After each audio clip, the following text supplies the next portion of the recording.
Let me ask you something. Have you ever eaten a healthy breakfast, felt fine for an hour, and then crashed so hard by 10 a.m. that you were basically useless until you found something to eat?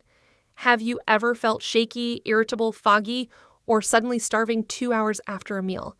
Have you ever woken up at 2 a.m. with your mind racing even though you were exhausted when you went to bed? That is blood sugar, and it is running your hormones. Most women think about hormone health in terms of estrogen and progesterone, and yes, those hormones matter enormously, especially in perimenopause and beyond. But there is a foundational layer underneath all of your sex hormones that determines how well they can function, how stable your mood is, how clear your thinking is, how well you sleep, and whether your body feels safe enough to burn fat or hold on to it. That layer is blood sugar regulation. And the beautiful thing about this topic is that unlike a lot of hormone health conversations, this one comes with immediate, concrete, simple actions you can take today. No prescription required, no expensive testing to start, just a handful of habits that work with your biology instead of fighting it. That is what we are doing today. Welcome to the Living Simpler podcast. I am Amy, and I am so glad you are here. Today we are talking about blood sugar as the foundation of your hormone health, why stabilizing it is the single highest leverage thing most women over 35 can do for their energy, their mood, their weight, and their hormones, and exactly how to do it starting with your next meal. If you have been listening to our recent episodes on cortisol and sleep, this episode is the practical next chapter, because a lot of what we talked about in those episodes, the cortisol spikes, the 2 a.m. wake-ups, the cravings, the midsection weight, it all connects back to blood sugar. Today, we are giving you the reset. Let's start with why this matters so much for women specifically, and why it gets more important as we move through our 30s and into our 40s and beyond. Your body runs on glucose. That is the primary fuel source for your brain, your muscles, and your cells. And your body works very hard to keep your blood glucose within a tight, healthy range. Not too high, not too low. When blood sugar rises too high, your pancreas releases insulin to bring it back down.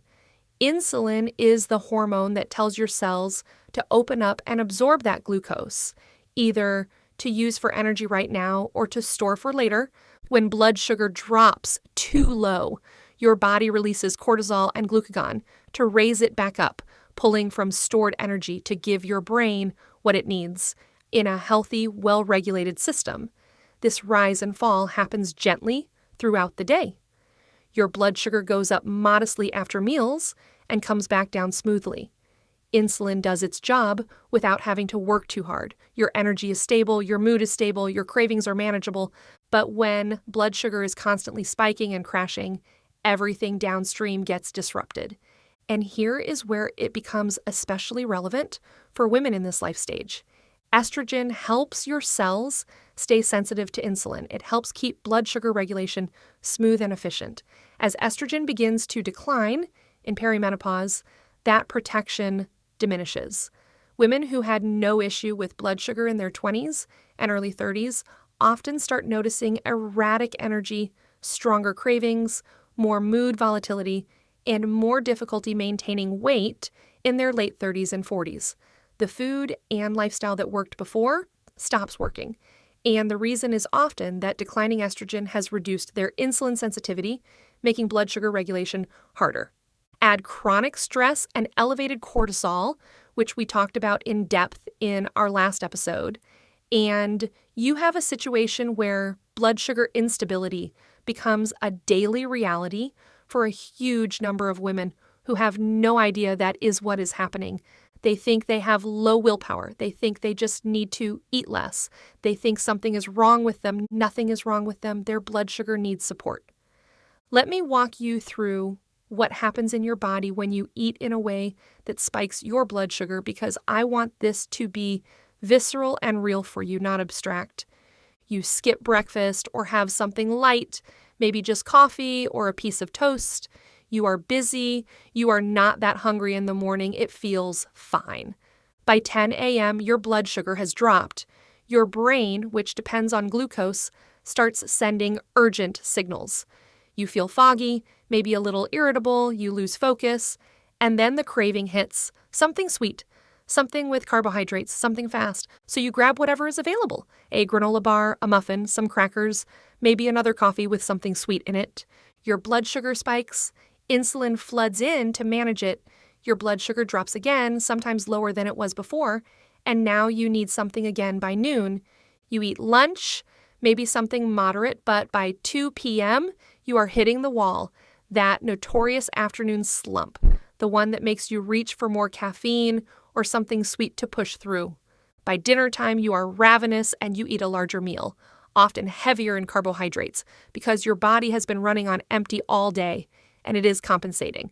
Your blood sugar spikes again before bed, insulin rises, your blood sugar drops in the early morning hours, and cortisol releases to compensate, which wakes you up at 2 or 3 a.m. You wake up tired, you skip breakfast because you are not hungry or you are rushing, and the whole cycle starts again. This is not a willpower problem. This is a blood sugar problem, and it is fixable. Let's talk about the habits. These are simple, they are evidence-based, and they build on each other. You do not have to do all of them perfectly from day one. Start with one, let it become automatic, then add the next. The first habit, and arguably the most impactful one, is protein first. Every time you eat, lead with protein, not protein somewhere in the meal. Protein first. Eat it before your carbohydrates. This single habit can meaningfully reduce your post-meal glucose spike, and the research on this is genuinely compelling. When you eat protein before carbohydrates, the protein slows gastric emptying, meaning food moves from your stomach into your small intestine more slowly. Glucose enters your bloodstream more gradually. Your insulin response is more measured. You avoid the sharp spike and subsequent crash.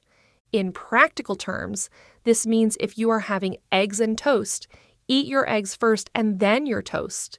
If you are having a salad with chicken, eat some of the chicken before you get into the croutons and the dressing. If you are at a restaurant, eat the protein from your appetizer before you touch the bread basket.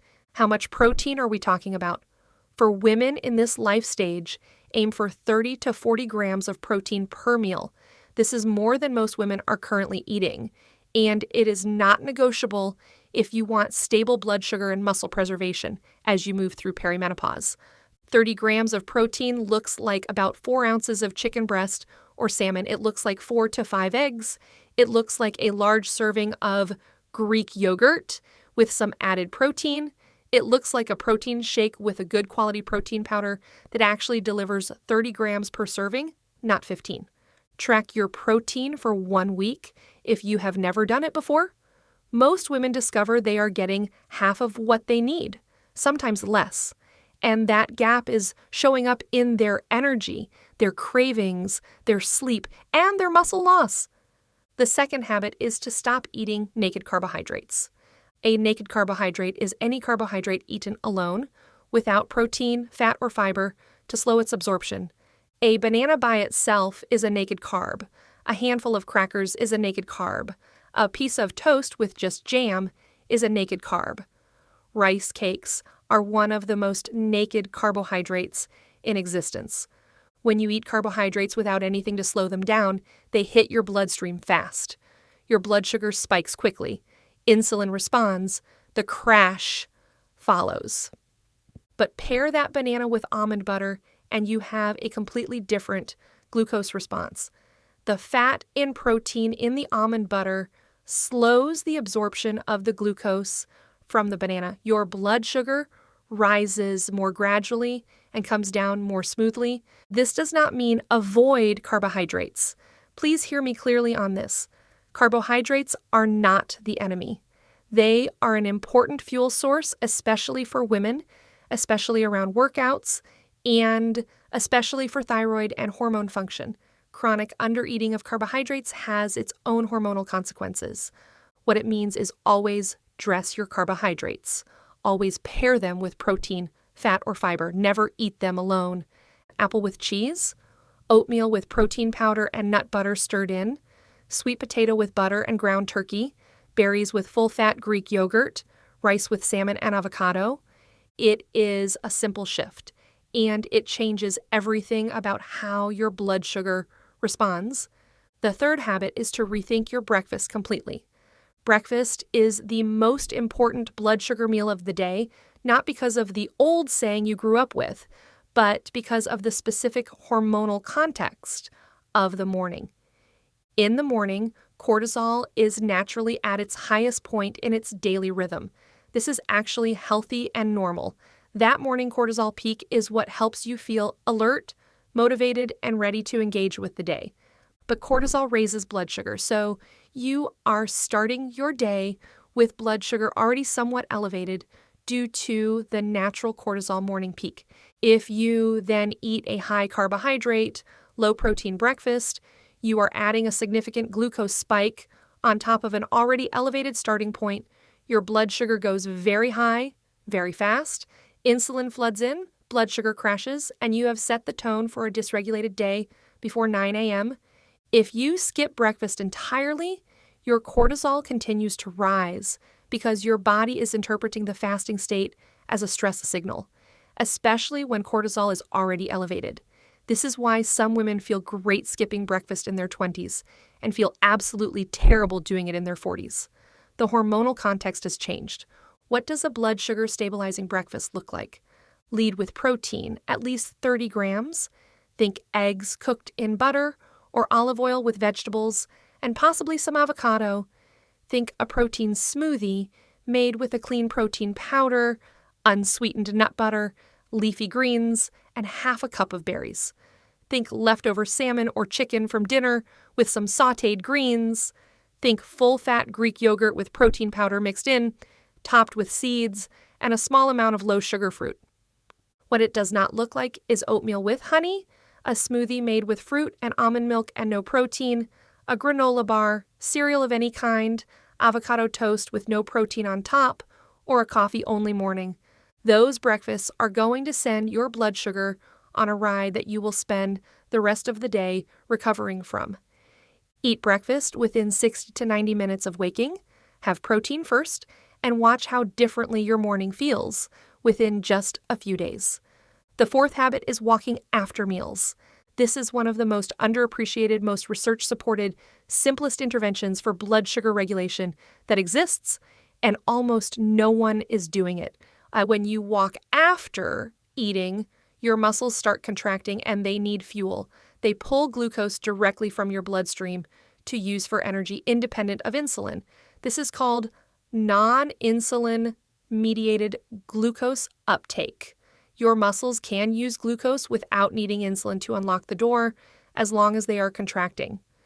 The practical result is that a 10 to 15 minute walk after a meal can reduce your post-meal blood sugar spike by anywhere from 30 to 60%, depending on the study you look at.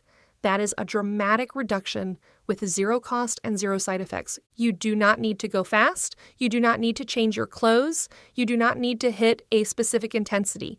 A gentle, comfortable walk is what the research supports. This is not the same as an intense workout. It is a slow, intentional activation of your muscles to help your body process the glucose from your meal more efficiently. If you can build the habit of a short walk after your 3 main meals, you are doing more for your blood sugar regulation than most people achieve with significant dietary restriction. Start with just one walk after dinner tonight. 10 minutes, that is it. See how you feel and pay attention to whether you sleep differently. The fifth habit is meal timing. When you eat matters almost as much as what you eat for blood sugar regulation. Your body has circadian rhythms that govern everything, including insulin sensitivity. Your cells are most sensitive to insulin in the morning and in the early afternoon. That means your body handles carbohydrates most efficiently earlier in the day and least efficiently later in the evening. Eating your largest, most carbohydrate-containing meals earlier in the day and making dinner your smaller, lighter, protein and vegetable-focused meal is one of the most practical ways to support blood sugar regulation and improve sleep. Front-loading your food intake is the principle here. Larger breakfast, medium lunch, smaller dinner. This is essentially the opposite of how most women eat, and it is one of the reasons so many women struggle. Beyond meal composition, try to eat your last meal at least 2 to 3 hours before bed. When you eat close to bedtime, your blood sugar rises while you are trying to sleep. Insulin responds, your blood sugar drops in the early morning hours, cortisol releases to compensate, and you wake up. We talked about this in the sleep episode. The solution starts at dinner. This does not have to be rigid. Life is not a controlled experiment. But the general principle of eating more earlier and less later and stopping eating a couple of hours before you sleep will meaningfully improve how your blood sugar behaves overnight and how you feel when you wake up. The sixth habit is protecting your sleep specifically for blood sugar regulation. We have talked about sleep in depth, so I will keep this focused and specific to blood sugar. When you sleep fewer than 7 hours, your insulin sensitivity decreases measurably. One study showed that just 4 nights of sleeping 6 hours instead of 8 hours reduced insulin sensitivity by 30%. Think about that. Nearly a third of your insulin sensitivity gone just from a few nights of insufficient sleep. At the same time, sleep deprivation raises ghrelin, your hunger hormone, and suppresses leptin, your satiety signal. You wake up hungrier, less able to tell when you are full, and with stronger cravings for carbohydrate-dense foods, all while your cells are less responsive to insulin. Sleep is not a lifestyle luxury. It is a metabolic intervention. 7 to 9 hours of actual sleep is the target for most women in this life stage, not time in bed. Sleep. If you are lying in bed for 8 hours and sleeping 6 of them, that is a 6-hour sleep night, and your blood sugar will reflect it. Prioritize sleep as a blood sugar habit. If you do nothing else from today's episode, but add 45 minutes of sleep to your night, your cravings, your energy, and your blood sugar regulation will improve. Now, let me give you a practical day in the life of what blood sugar supportive eating actually looks like, because I want this to be real and easy to visualize. You wake up, and before you do anything else, you drink 12 to 16 ounces of water. Hydration before caffeine. Your cortisol is already rising. Give your body water before you add more cortisol-stimulating caffeine. Within 60 to 90 minutes of waking, you eat breakfast. Protein first and protein led. Something like 3 eggs scrambled in butter with a handful of spinach and half an avocado, or a protein smoothie with 30 grams of protein, a tablespoon of almond butter, half a cup of frozen berries, and some spinach or kale. You feel full. You feel clear. You are not reaching for a snack by 9 a.m. Mid-morning, if you need a snack, it is a protein and fat snack. Hard-boiled eggs, a small amount of smoked salmon with cucumber, full-fat cheese with a few olives, something that stabilizes rather than spikes. Lunch is your moderate meal. Protein anchor, vegetables, a serving of complex carbohydrate if you want it, dressed with fat, a big salad with grilled chicken, olive oil, avocado, and roasted sweet potato, a grain bowl with salmon, lots of vegetables, tahini dressing. Something satisfying and complete. After lunch, you take a 10 to 15-minute walk, even just around the block, even around the office. Your blood sugar comes down smoothly. You do not hit the 2 p.m. wall. Dinner is protein and vegetables, lighter on the carbohydrates than lunch, salmon with roasted asparagus and cauliflower rice, ground turkey with zucchini and a simple olive oil and lemon dressing, chicken thighs with a big vegetable stir-fry. Satisfying, not heavy. After dinner, another short walk if possible. You stop eating 2 to 3 hours before bed. You have your magnesium glycinate. You do your wind-down routine. You sleep, and you wake up feeling like yourself. This is not a deprivation protocol. This is not a diet. This is eating in a way that works with your hormones instead of against them. I also want to mention testing because I think it is one of the most empowering things you can do for yourself in this area. A continuous glucose monitor, even worn for just 2 to 4 weeks, will show you in real time how your specific body responds to specific foods and habits. This is not something only diabetics use anymore. Many functional health practitioners and wellness-focused women are using CGMs to understand their own blood sugar patterns, and the information is genuinely life-changing. You see which foods spike you and which do not. You see how walking after meals changes your curve. You see how stress shows up in your blood sugar even when you have not eaten. You see how poor sleep affects your next day's response to the same foods.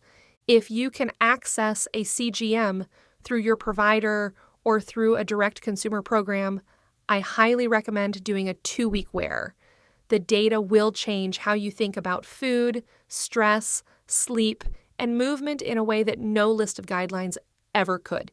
And if you cannot access a CGM right now, ask your provider for a fasting insulin test at your next appointment, not just fasting glucose.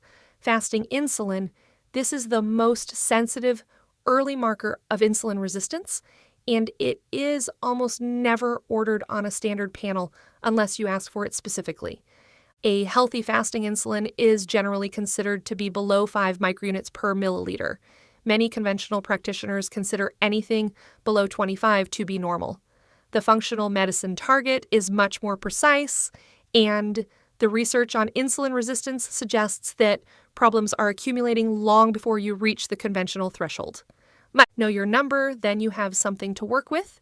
Here's what I want you to take away from today. Blood sugar is not a diabetes conversation. It is a hormone conversation. It is an energy conversation. It is a mood conversation. It is a weight conversation. It is the foundation underneath almost everything you are trying to improve when it comes to how you feel in your body. And you do not have to do this perfectly. You do not have to overhaul everything tomorrow.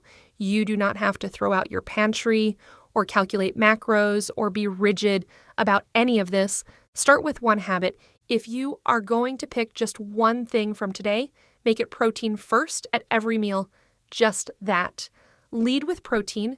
Do that consistently for 2 weeks and pay attention to how your energy changes, how your cravings change, how your focus changes, and how your mood stabilizes.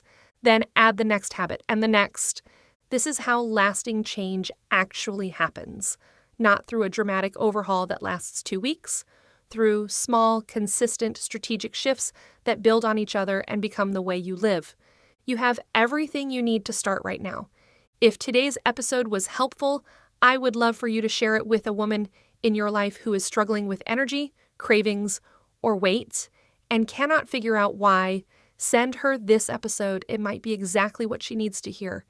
And if you are ready to go deeper, to actually track your habits, understand your labs, and build a personalized protocol for your hormones, your blood sugar, and your energy, that is exactly the work we do inside the Living Simpler Collective.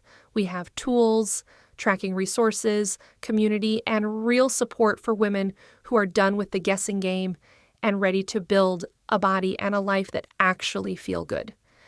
The link is in the show notes. I would love to see you there. Thank you for being here today. Thank you for investing in your health and in yourself. That decision ripples out into everything and everyone around you. You deserve to feel well, and you are closer to that than you might think. I will see you in the next episode. Until then, keep it simple, keep it intentional, and keep going.